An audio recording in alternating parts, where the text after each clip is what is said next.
Meu amigo Bandeira, quais são as opções, qual é o leque de opções ventilados ou que podem pintar como possibilidades nesse Botafogo de 2026, comandando o time à beira do campo? Pois é, antes é importante explicar, Ilan, que o John Textor, ele é, entre aspas, quando o Botafogo muda de treinador, brinca com a imprensa, entre aspas mesmo, pelo seguinte fato.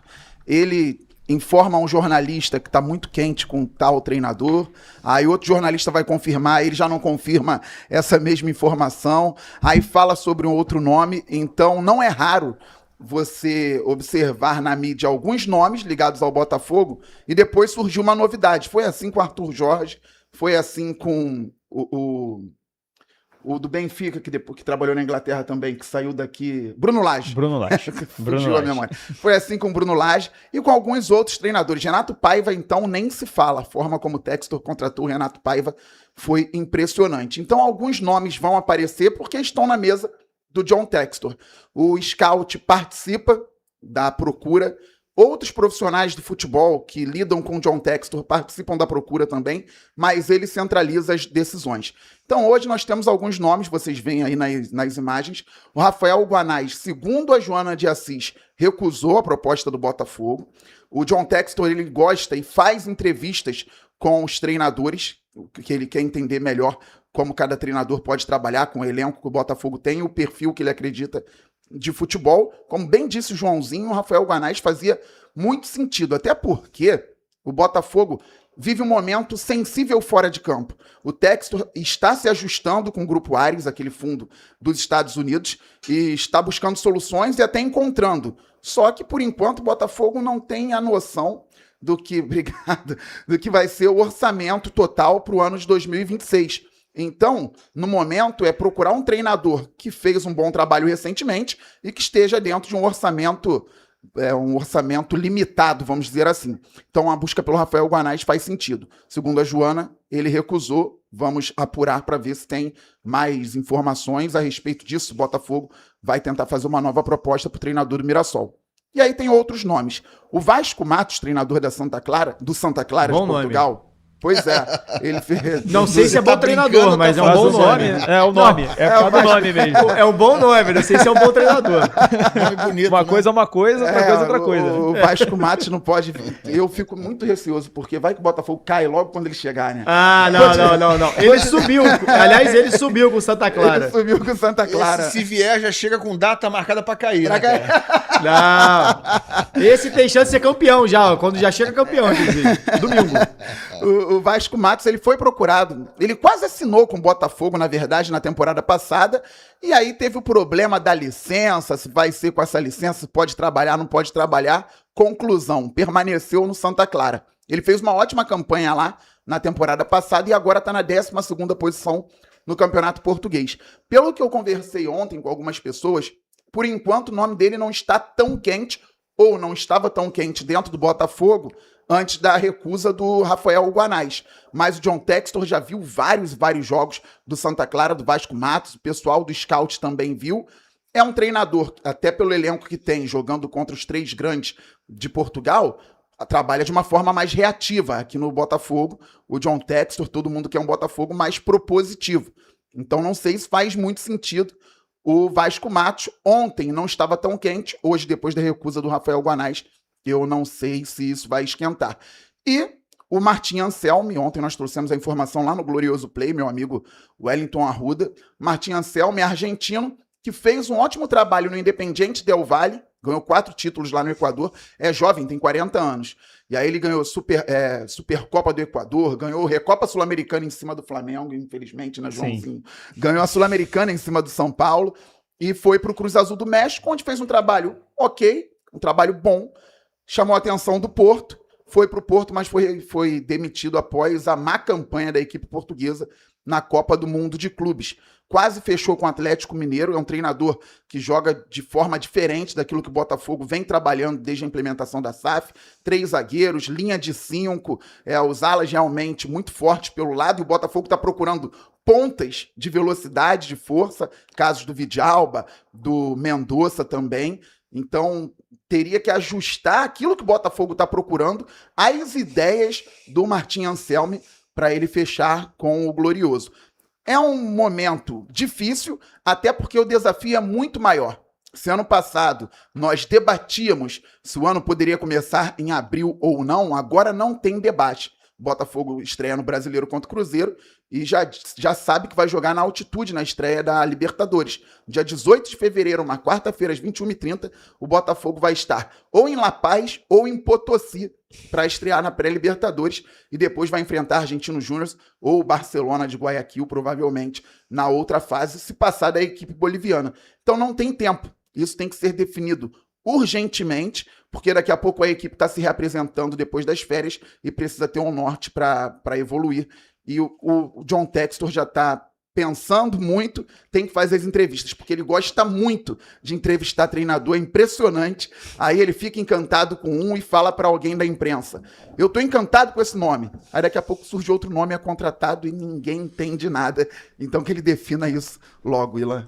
Bom, pelo menos ele está com esse senso de urgência dessa vez, sim, né? É. Estamos em 2025 e o John Textor, que no ano passado disse que o ano começava em abril, acho que ele chegou a dizer essa frase, né? Ele disse. Pois é.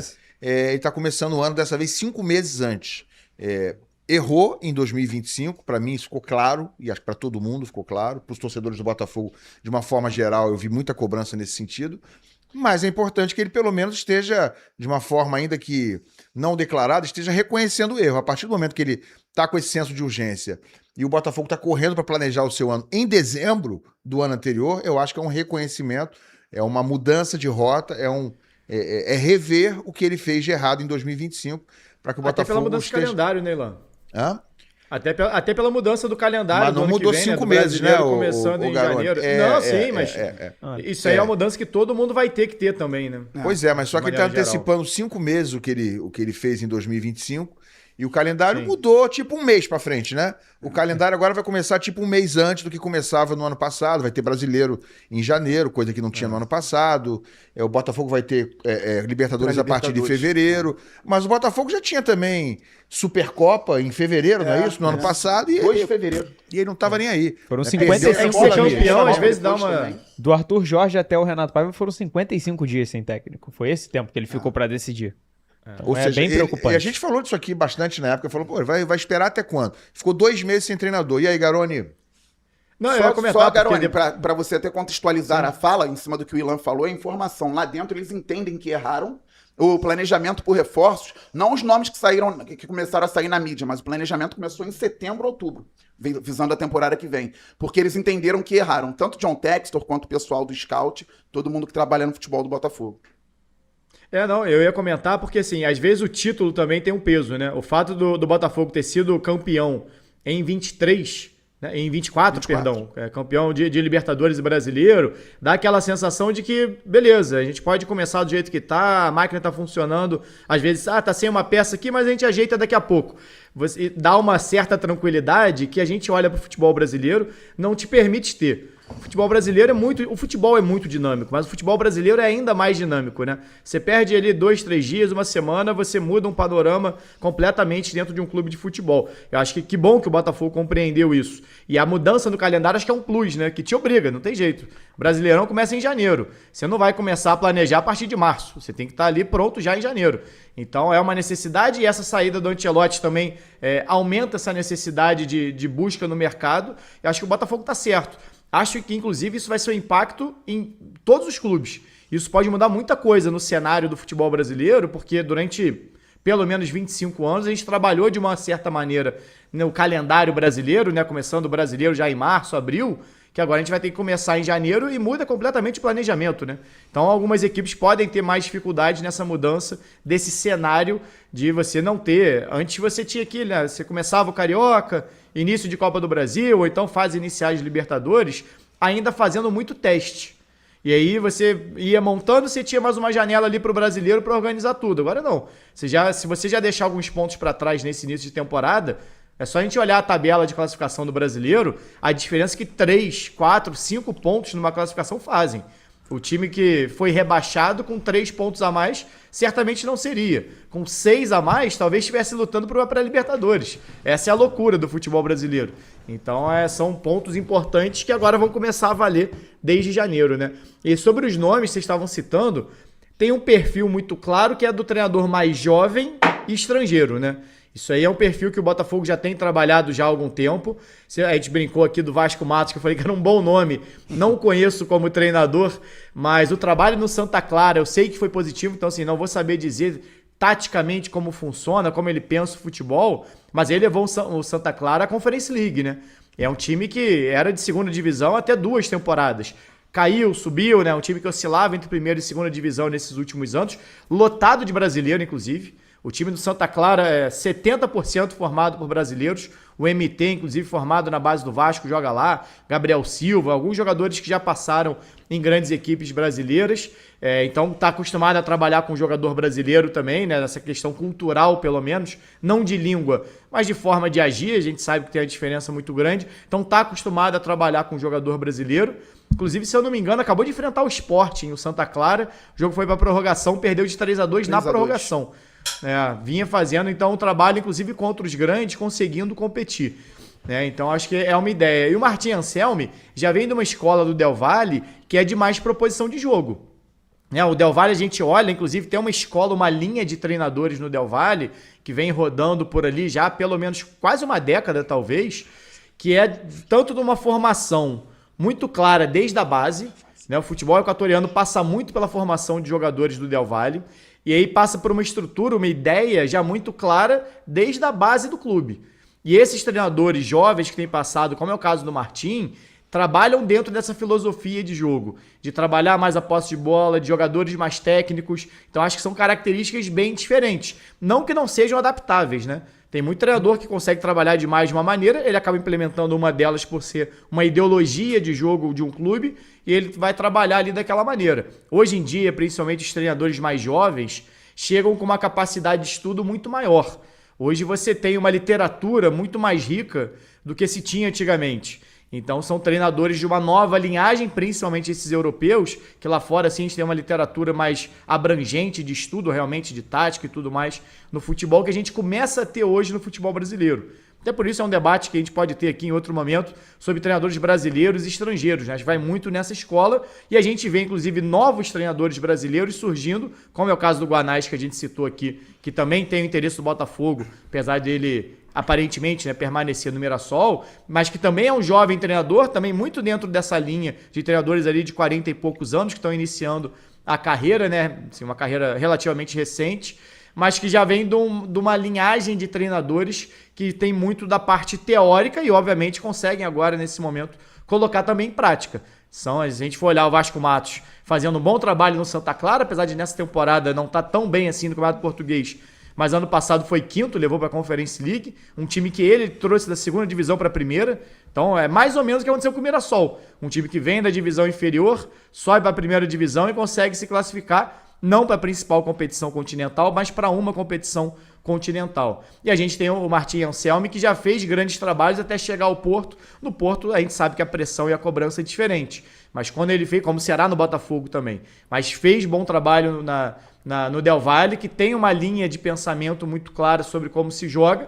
Eu acho que são opções interessantes para o Botafogo dentro de um mercado que a gente sabe que é muito limitado. O mercado brasileiro, a gente não vê grandes nomes. E o Guanais, caso ele permaneça no Mirassol, acho que é completamente justificável e plausível, né? Pelo trabalho que ele desenvolveu lá e por ter uma possibilidade de, com toda essa estrutura que ele fez parte da construção, participar de uma Libertadores que é, independente de resultado, já histórica para o Mirassol, né? Então acho que ele permanece para o bem do clube, caso realmente se confirme oficialmente, né? Mas permanece para o bem do clube e pelo bem dele também, né? De não ser esse treinador que acontece muito, né? Do cara que consegue destaque num time que está vindo de uma segunda divisão ou que faz uma boa campanha e aí dá um salto logo para uma equipe maior para ganhar 2, 3 vezes mais e às vezes 3 meses depois está sendo demitido e começa a rodar depois no mercado procurando. Aconteceu isso com o Carpini, por exemplo. Então, assim, eu acho que para o Botafogo ruim não ter o Guanais, mas para o Mirassol e para o Guanais acho que é um ponto positivo. E Vasco Matos e Martim Anselmi acho que são nomes interessantes para o que o Botafogo pretende e até muito dentro dessa linha de treinadores que passaram recentemente pelo Botafogo em relação ao perfil. Não necessariamente o modelo de jogo, os dois com ideias diferentes, pelo menos aplicadas nessas últimas temporadas, né?